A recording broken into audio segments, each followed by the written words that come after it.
오늘 대림절 첫째 주일입니다. 성탄절 앞서서 4번 대림절을 지킵니다. 대림절을 대강절이라고도 하는데 기다리는 절기라는 그런 의미를 가지고 있습니다.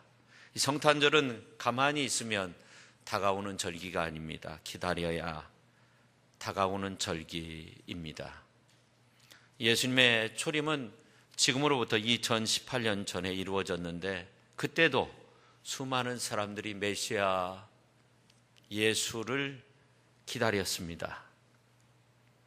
그래야 하나님의 때 하나님의 말씀대로 예수님이 이 땅에 오셔서 완벽한 구원을 이루어 주셨습니다. 또한 우리 크리스천들은 이 대림절을 지키면서 다시 오시기로 약속하신 재림의 예수를 기다리는 겁니다. 이 대림절은 도착한다는 그러한 뜻을 가지고 있습니다. 기차역이나 공항에 나가서 오기로 약속되어 있는 사람을 기다리는 것과 같은 의미입니다. 지금은 예수님의 재림을 기다려야 하는 때입니다. 그러므로 이 땅에 수많은 크리스찬들이 해마다 되돌아오는 대림절을 지키는 것은 이미 2000년 전에 이 땅에 오신 예수 그리스도의 성탄을 기억하면서 주님이 지금 이 순간 말씀과 영으로 임재해 주실 것을 기대하는 겁니다. 그리고 아직도 예수 그리스도를 영접하지 않은 사람들에게 주님의 사랑을 전하는 겁니다. 그리고 앞으로 마지막 날에 다시 오실 재림의 주님을 기대하는 거죠. 그래서 이 대림절은 믿음과 소망과 즐거움으로 기다리는 절기입니다. 사실 우리는 평생 주님을 기다리며 살아야 됩니다. 즐거움으로, 기쁨으로, 희망으로, 소망 중에 믿음으로 기다리며, 주님을 기다리며 그렇게 살아야 됩니다. 사실 구원은 우리 인간이 하나님을 만나는 사건을 통해서 이루어지는 겁니다. 그리고 이 구원받은 그리스도인들은 예배를 통해서 날마다 새롭게 하나님을 만나게 되는 겁니다. 죄인인 인간들이 우리 모든 더러운 죄를 깨끗게 해주시는 하나님을 만나게 되고 질병과 고통과 아픔과 상처와 절망과 사망의 그늘로 얼룩진 인간들이 위로와 치료와 기쁨과 행복과 소망을 주시는 하나님을 만나게 되고 더 나아가 싸매시고 회복시켜 주시는 하나님을 만나게 되고 희망을 선포하시는 하나님을 만나게 되고 생명의 빛을 비춰주시는 하나님을 만나게 되고 새로운 생명으로 다가오시는 하나님을 만나게 되고 지혜의 말씀으로 다가오시는 하나님을 만나게 되면 사는 역사가 나타나게 되는 겁니다. 그래서 성탄이 우리에게 축복의 날이고 그날에 하나님의 은총을 받아 누리게 되는 것은 우리가 그날을 기다리기 때문입니다. 그렇습니다. 우리가 하나님의 은혜와 은총을 받아 누리기 위해 해야 할 중요한 일 가운데 하나는 그날을 준비해야 한다는 겁니다. 설레이는 마음으로 기다리고 준비하며 맞이할 때 기쁨 가득한 축복을 누리지만 기다림이 없으면 성탄으로 베푸시는 하나님의 은총을 온전히 우리가 받아 누릴 수 없게 되는 겁니다. 그래서 성탄절 행사는 조용하게 그렇게 하더라도 우리의 마음은 기다림으로 가득 차 있어야 됩니다. 기다림에 관련된 영화 가운데 2004년도에 만들어진 터미널이라는 그런 영화가 있습니다. 스티븐 스필버그가 감독하고 톰 행크스가 주연한 영화인데요. 내용은 동유럽의 아주 작은 나라, 어디에 붙어 있는지도 잘 모르는 작은 나라 코로코지아에 살던 평범한 한 남자가 뉴욕 입성을 앞두고 비행기를 타고 케네디 공항에 도착을 합니다. 입국 심사만 통과하면 드디어 꿈이 이루어지는데 초조하게 기다리고 있는데 청천벽력 같은 소리가 들리는데 그가 미국으로 날아오는 동안 고국에서, 그 조그만한 나라에서 쿠데타가 일어나서 일시적으로 그 국가가 유령 국가가 된 거예요.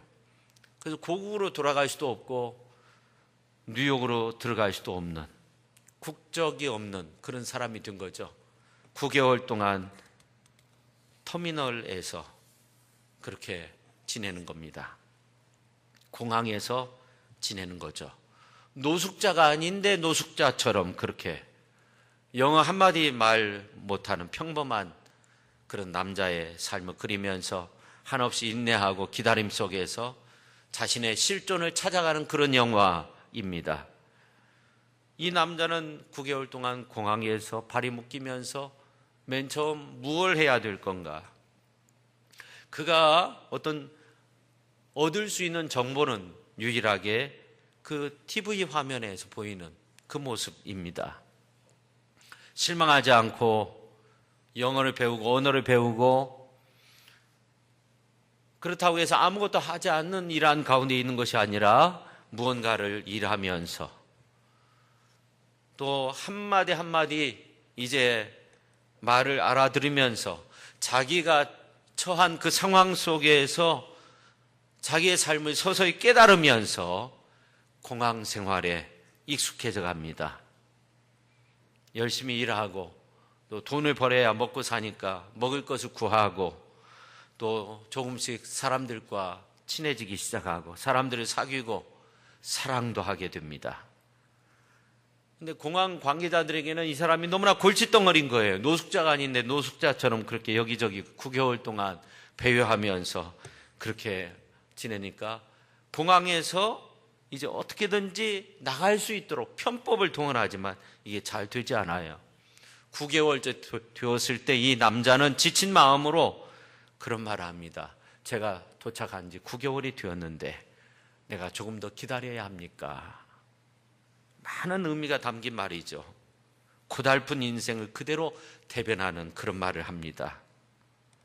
근데 9개월이 지나갈 무렵 고국에서 종전이 선언되고 푸른 꿈을 안고 가고자 했던 그 뉴욕으로 들어가게 되고 자신의 목적을 이루고 다시금 고국 땅으로 돌아가는 그러한 모습으로 영화가 아주 해피 엔딩으로 마쳐지게 됩니다. 근데 이 영화를 보면서 많은 사람들이 이런 생각을 한다고 해요. 인생의 의미는 목적지에 있는 것이 아니라 목적지까지 도달하는 그 과정에 있다는 거예요. 산다는 것 그 자체가 영원을 향해 가는 여행이라는 것을 생각하면 우리는 이 세상에 억류된 그런 관광객에 불과한 거다 하는 겁니다. 분명한 것은 이 세상엔 완벽한 안식이 없어요. 불완전한 삶인 거죠. 어쩌면 기다림만이 있을 뿐입니다. 우리 인간의 진정한 삶의 마침표는 저 천국에서 완성이 되는 거죠. 영화 터미널에서 보여준 것처럼. 성경 마태복음서 25장에 보면 기다림 가운데 지쳐버린 여성들의 모습이 나오는데 슬기로운 여성 5명, 미련한 여성 5명. 여기에 보면 신랑을 기다리다가 모두 다 지쳐버렸어요.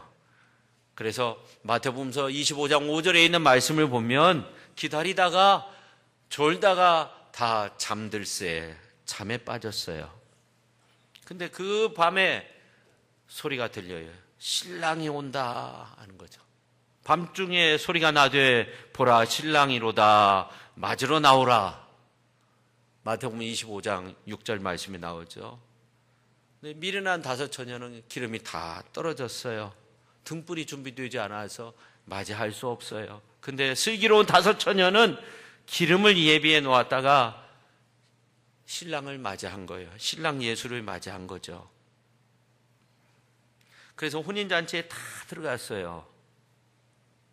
우리가 마태복음서 25장 10절 말씀을 같이 한번 읽도록 하겠습니다. 그들이 사러 간 사이에 신랑이 오므로 준비하였던 자들은 함께 혼인잔치에 들어가고 문은 닫힌지라. 아멘. 문이 닫힌 거예요. 미련한 다섯 처녀는 기름 사러 간 거예요. 기름이 다 떨어졌으니까. 준비하였던 자들은 혼인잔치에 들어가는 거예요. 준비된 자가 들어가는 거예요. 문이 닫힌 거예요. 더 이상 들어갈 수 없는 거예요. 이사야서 30장 18절에 있는 말씀을 보면 여호와는 정의의 하나님이시라. 그 다음에 한번 읽어보죠. 그를 기다리는 자마다 복이 있도다. 그를 기다리는 자가 복이 있다고 그래요. 여기 기다린다는 것은 주님 맞이한다는 거예요. 주님 맞이할 때를 준비한다는 겁니다. 안나와 시므온은 나이가 많았지만 믿음으로 메시아를 기다렸어요. 메시아를 만났어요. 동방박사들은 황금과 유향과 모략을 준비했어요. 나 타고 별 따라가며 기다리며 결국 아기 예수님께 경배했어요. 구전에 의하면 동방박사는 한 사람 더 있었다는 거예요. 이 사람도 일행이었는데 준비되지 못해서 여건이 좋지 않아서 이제 루비를 준비해가지고 베들레헴 가가지고 메시아를 찾았는데 메시아가 이미 40년 전에 태어났다가 7년 전에 십자가상에서 죽으시고 3일 만에 부활하시고 승천하셨다는 거예요. 준비된 자가 주님을 맞이할 수 있는 겁니다. 누구든지 예비함이 없고 준비됨이 없으면 아무 소용이 없는 거죠. 차가 가버렸는데 손을 흔드는 것과 마찬가지예요. 예비함이, 준비함이 있어야 됩니다. 세상에서 가장 불행한 사람은 준비됨이 없는 가운데 무언가를 당한 사람, 무슨 일을 당한 사람, 불쌍한 사람이에요. 주님의 성탄을 준비 없이 맞을 때 들에서 양치던 목자들이 갑자기 천군천사의 찬양을 듣게 돼요. 하늘에서는 하나님께 영광이요 땅에서는 기뻐하심을 입은 사람들 중에 평화라는 그러한 찬양 소리를 들을 때 두려워서 떨었어요. 우리가 준비함이 없이 주님을 맞이하면 어떻게 되겠어요? 두려움 속에서 맞이할 수밖에 없어요. 주님 재림의 때는 더욱더 그렇죠. 언젠가 뉴스 보도를 보니까 이 예루살렘의 텔아비브 이스라엘 땅에 교회가 막 세워진다는 거예요. 놀라운 일이에요. 원래 이스라엘 사람들은요, 구약을 믿고 야훼 하나님을 믿지 예수님은 선지자 중에 하나라고 이렇게 생각을 하는데 엄청나게 큰 교회도 생겨났다는 거예요. 예수님이 무화과 나무의 비유를 발하면서 그 나뭇잎이 연하여지면 여름이 됐다. 실과가 맺혀질 때 실과를 따먹을 때가 되었다. 그런 말씀 하시고 이 예수 재림의 때 세상 끝날에 관한 예언의 말씀을 그렇게 하셨어요. 이 무화과라는 것은 이스라엘을 뜻하는 그런 소중한 단어이죠. 그러니까 지금 예수님 재림할 때가 가까웠다는 거예요. 많은 사람들이 그렇게 주장합니다. 다시금 예루살렘으로 복음을 들고 가야 된다고 막 청년들이 기도하고 막 과거에 좀 무리가 된 적도 있었잖아요. 근데 예루살렘에서 교회가 생겨지고 텔아비브에 교회가 세워지는 그런 놀라운 역사가 지금 이루어지고 있다는 겁니다. 준비해야 된다는 것. 올해도 이제 한 달도 못 남았어요. 내년을 또 준비해야 돼요. 잘 마무리해야 돼요. 예수님의 재림을 잘 준비해야 됩니다. 여러분, 성경은 하나님의 말씀입니다. 신약 성경은 예수님에 대한 내용을 기록한 책입니다. 근데 우리가 성경을 읽을 때 하나님 만나게 돼요. 예수님 만나게 돼요. 근데 우리가 오늘 다 본문 말씀 읽지 않았어요. 이 요한복음서 1장 1절부터 이렇게 보면 하나님의 말씀에 대한 대명제가 나오는데 태초에 말씀이 계시니라. 이 말씀이 하나님과 함께 계셨으니 이 말씀은 곧 하나님이시니라.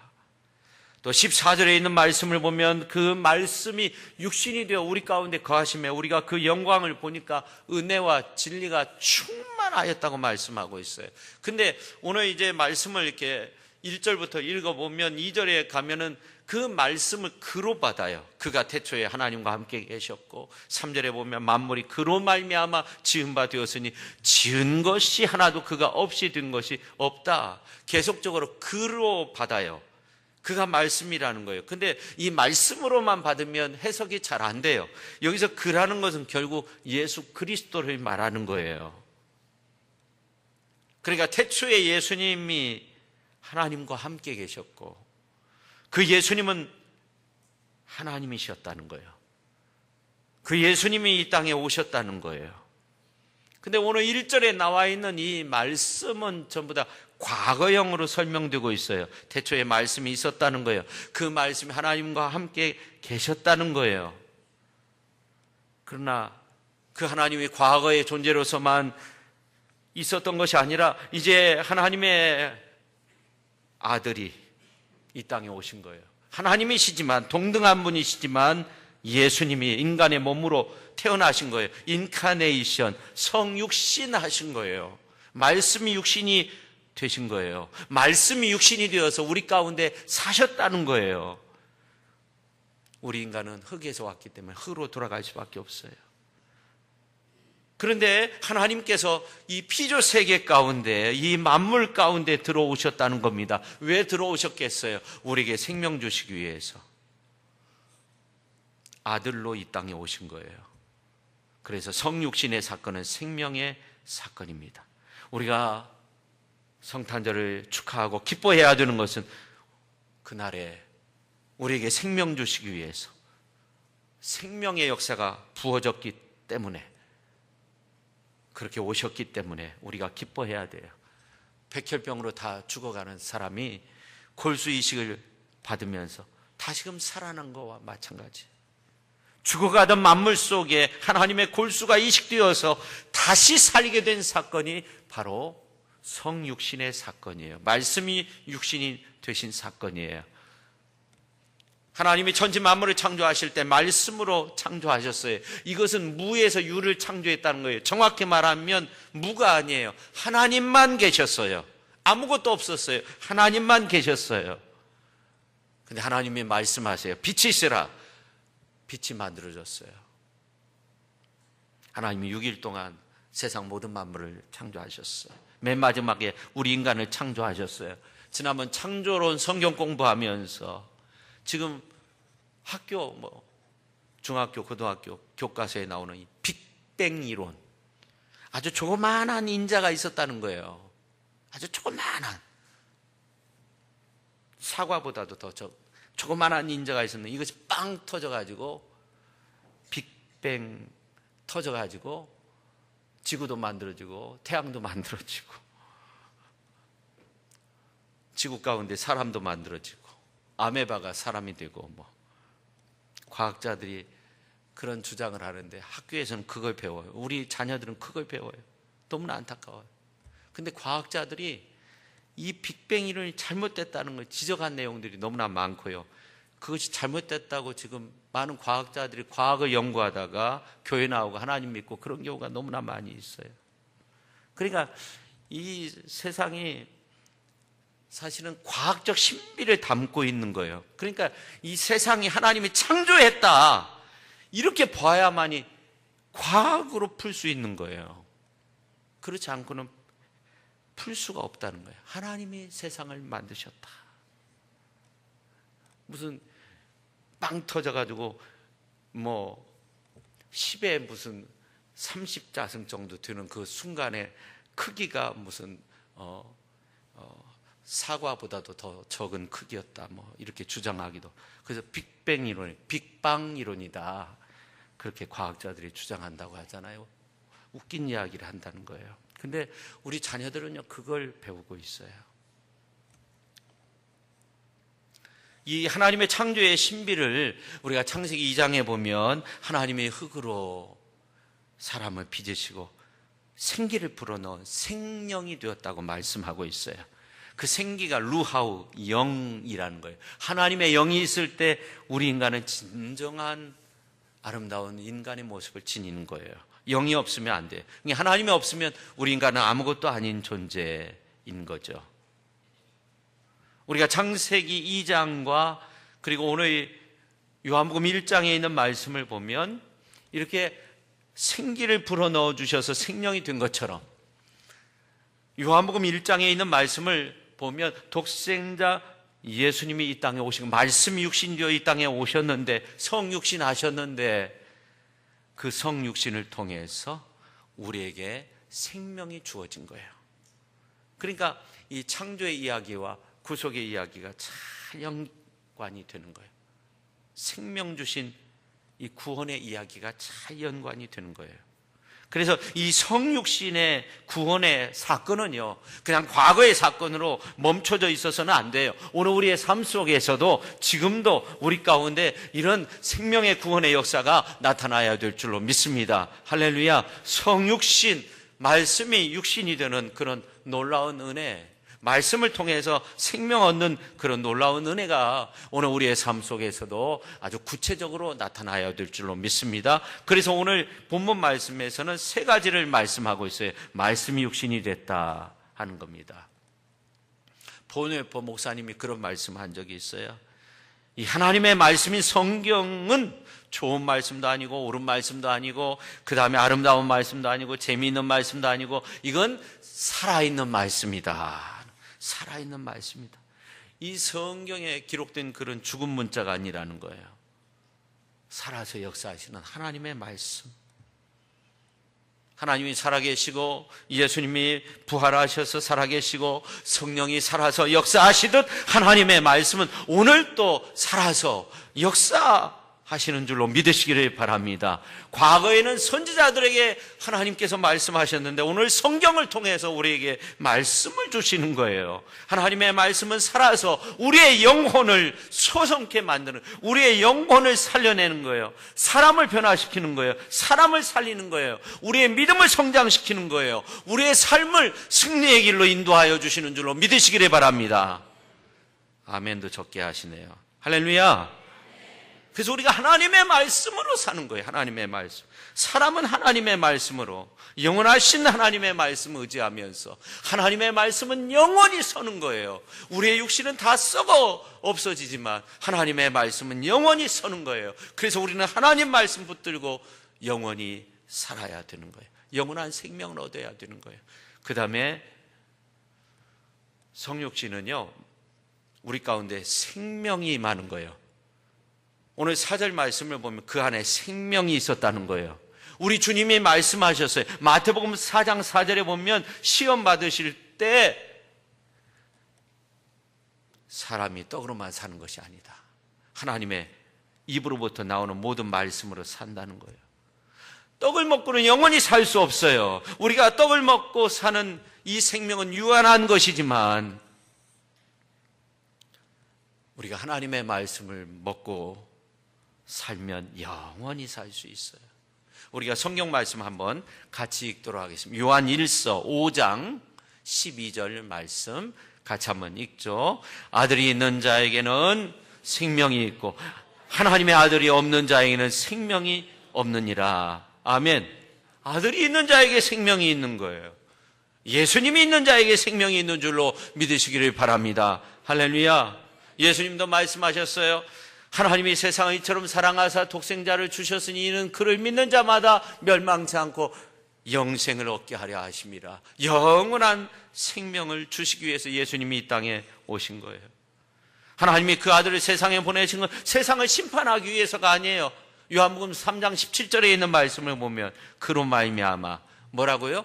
세상이 구원을 받게 하려 하심이라. 할렐루야.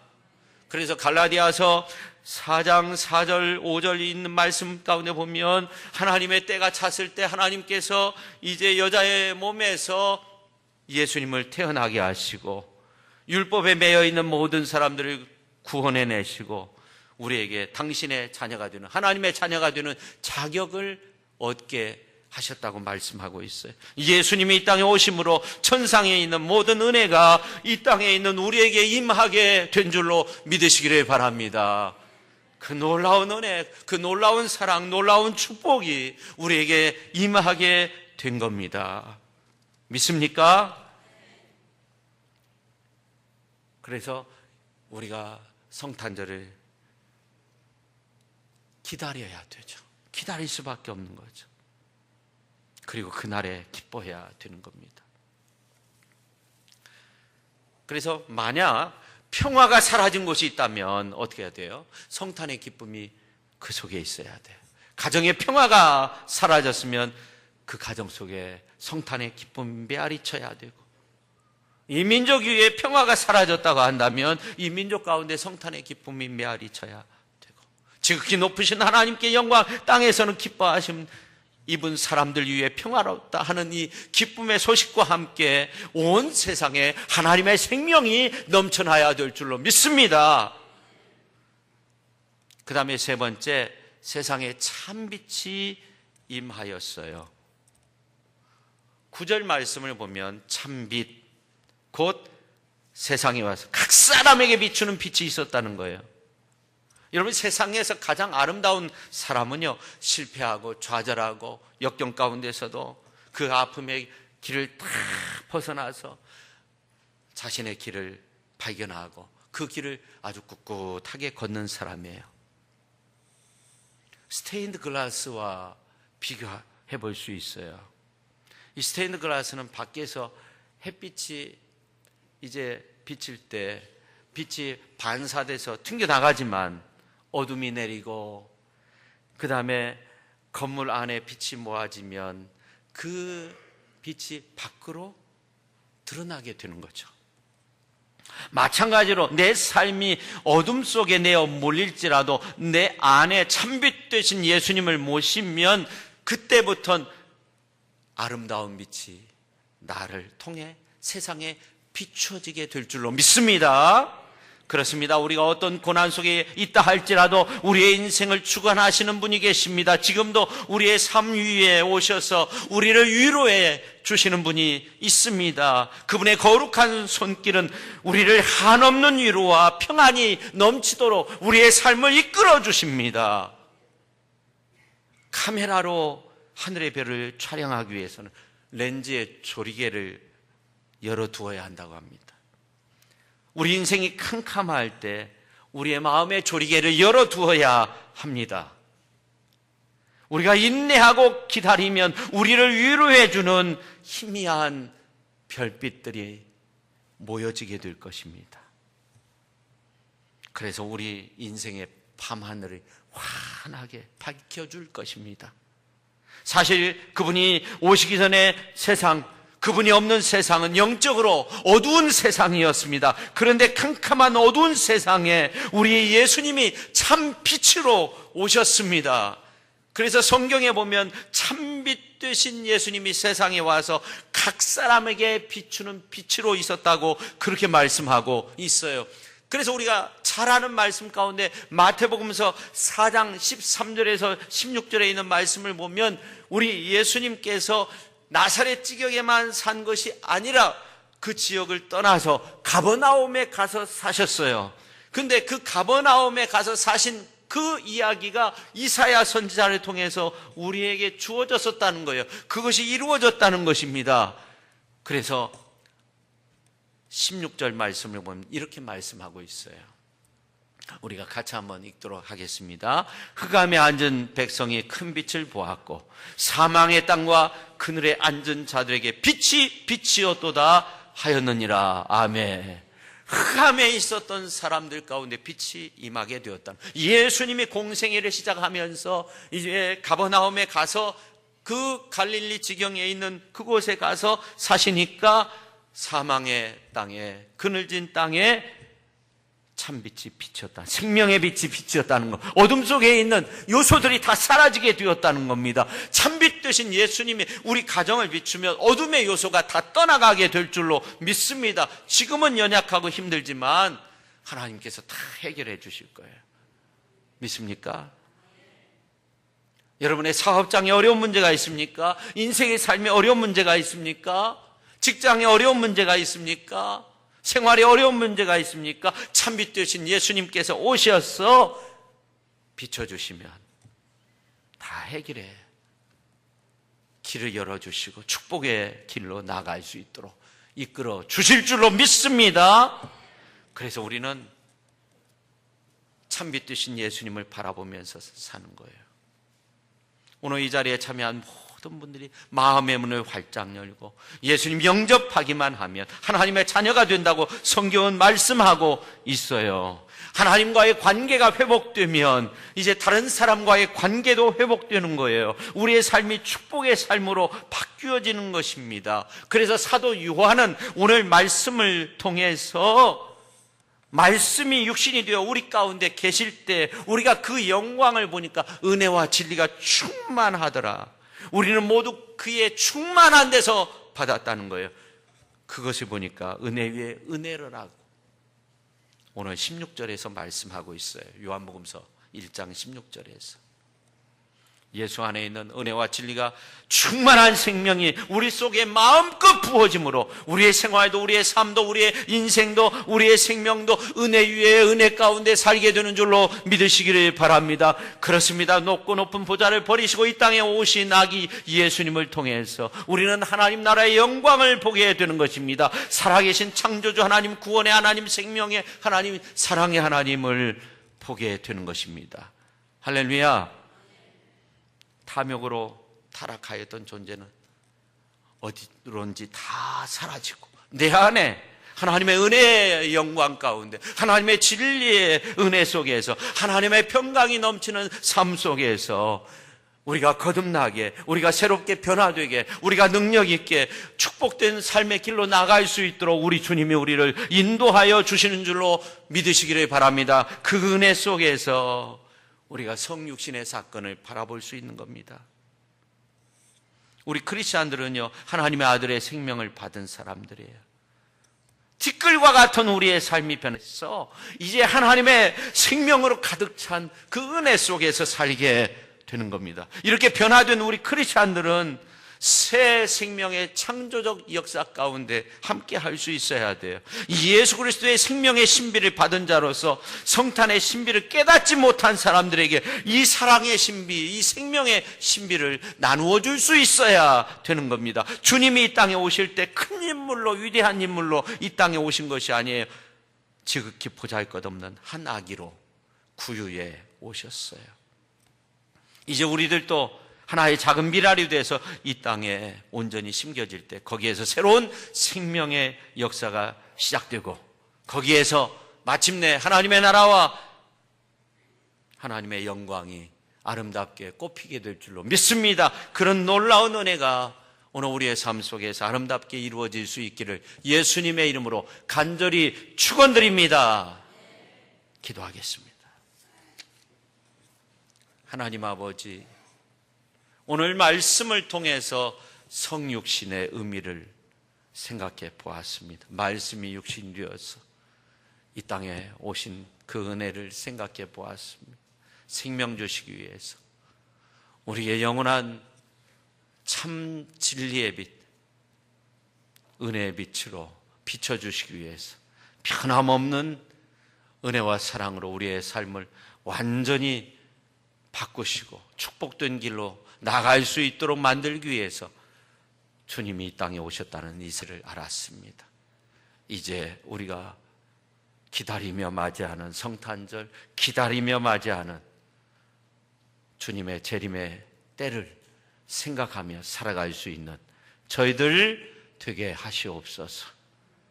구원을 이루어 주시고 영원한 생명을 주신 예수 그리스도의 이름으로 간절히 기도하옵나이다. 아멘.